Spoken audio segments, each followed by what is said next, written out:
আসসালামু আলাইকুম। পরিপূর্ণ জীবন বিধান হিসাবে ইসলামের সহজ পরিচয়ের আজকের গুরুত্বপূর্ণ একটি বিষয়। সব সৃষ্টির জন্য আল্লাহ তাআলার নিয়মকানুন দিয়েছেন। আল্লাহ তাআলা মানুষের জন্য যেমন বিধিবিধান দিয়েছেন, তেমনি যত কিছু পয়দা করেছেন ছোট বড় প্রতিটি সৃষ্টির জন্য তিনি বিধিবিধান দিয়েছেন। একটা ঘাসের বেঁচে থাকার জন্য যত কিছু প্রয়োজন তা তিনি ফয়সালা করে দিয়েছেন। পিঁপড়া থেকে হাতি পর্যন্ত সকল জীব, অ্যাটম থেকে সূর্য পর্যন্ত সকল বস্তু। এসব নিয়ম কে বানিয়েছেন? কোনো সৃষ্টিকে এসব নিয়ম বানাতে পারে? মানুষের শরীরে যত নিয়ম কারণ আছে, রক্ত চলাচলের নিয়ম, নিঃশ্বাস নেওয়ার নিয়ম, প্রস্রাব পায়খানার নিয়ম, ঘুমের নিয়ম ইত্যাদি, এগুলো কি মানুষ নিজেরা বানিয়েছে? কখনোই না। পশু পাখি, গাছপালা, নদী নালা, পাহাড় পর্বত, ধুলোবালি সব কিছু আল্লাহর নিয়মে চলে। এদের কারোরই ওই নিয়ম ভঙ্গ করার শক্তি নেই। বস্তু হোক আর প্রাণী হোক, কেউ নিজের মর্জি মতো চলতে পারে না। স্বাধীনভাবে চলার সাধ্য থাকলে কখনোই তারা নিয়ম মেনে চলত না। ইসলাম কাকে বলে? এর সহজ উত্তর হলো, স্রষ্টার জন্য, সৃষ্টির জন্য স্রষ্টা যে নিয়মকানুন বানিয়েছেন তাই হলো ইসলাম। যে সৃষ্টির জন্য যে নিয়ম তিনি দিয়েছেন তাই ওই সৃষ্টির ইসলাম। সবার জন্য একই নিয়ম তিনি দেননি। যার জন্য এই নিয়ম দিয়েছেন সেই নিয়মটাই তার ইসলাম। খুব সহজ করে বলি, মানুষের জন্য যে নিয়মকানুন বা বিধিবিধান তিনি দিয়েছেন তা মানুষের ইসলাম। সূর্যের জন্য যে বিধিবিধান দেওয়া হয়েছে তা সূর্যের ইসলাম।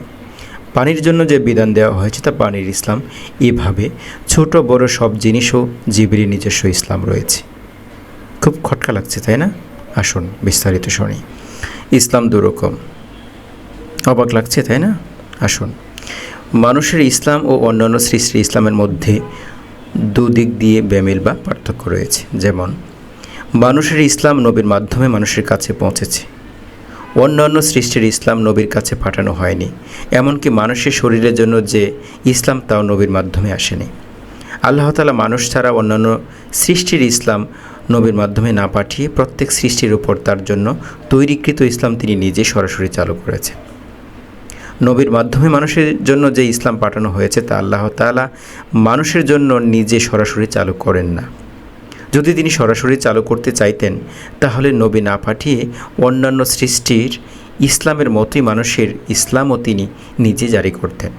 আশা করি বুঝতে পেরেছেন। আসুন আরেকটু খোলাসা করে বলি। বরং তা না করে তিনি মানুষের ইসলাম নবীর কাছে পাঠিয়ে নবীকে তা চালু করার দায়িত্ব দিয়েছেন। মানুষের ইসলাম আল্লাহ নিজে চালু করবেন না বলেই নবীর উপর সেই দায়িত্ব দিয়েছেন।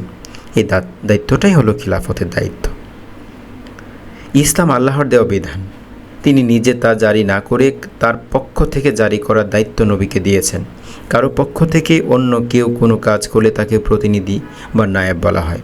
যার পক্ষ থেকে কাজটি করা হয় তিনি হলেন মনিব বা মালিক। খলিফা বা প্রতিনিধি তো মালিক নয়। মালিকের মর্জি মতোই প্রতিনিধিকে কাজ করতে হয়। খলিফা বা প্রতিনিধির কাজটি খেলাফত বলা হয়।